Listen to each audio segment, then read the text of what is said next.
Having departed from the traditional definition of architectural practice, the Alternative Practice Workshop during Week 2 debuts with the socio-environmental scenario of Somers Town and Regent's Park, Camden. This context was introduced as one of the contested sites in Austin, London, where the proposition to construct a terminus that forms part of the new rail network to be delivered by the government is met with opposition and concern from affected citizens of the area.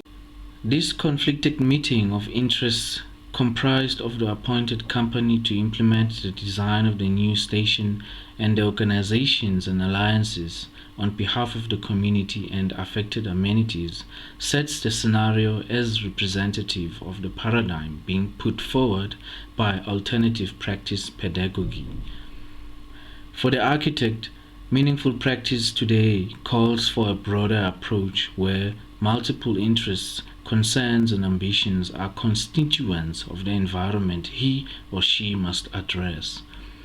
To draw from the readings provided prior to the workshop, I have identified 3 themes out of the 10 chapter topics that are reflective of the workshop: project cycle, institution and partnerships, and participation. Addressing social and environmental issues has less become a linear process from the sense of traditional planning and implementation that has historically shaped the built environment. These 3 themes emerged during the workshop and were not only indicative of a system approach design thinking, but engaging the design process at the level of the human and the immediate habitat. Habitat, in these terms, does not denote built form, but the specific socio-environment as a contextual whole. In natural terms, the human is already within habitat and has a relationship with the contextual issues embedded to it. The human is not displaced somewhere in the list of objectives required of the architect to furnish. This theme is the 6th chapter from the readings, positioning the architect's role as one point among others within a network where skills and resources are in distribution.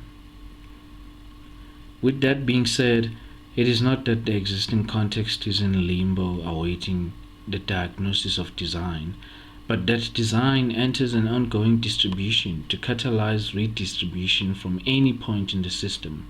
In the case of Camden, HS2, the Camden Council, and the Camden citizens, as it were their collective and individual right to participate in the process.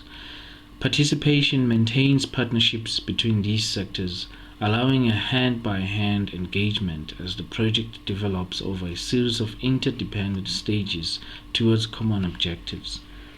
To observe this process, the workshop was facilitated around a set of guideline tools to identify problems, priorities, objectives, and gaps, and allocation of available resources and energies into the project.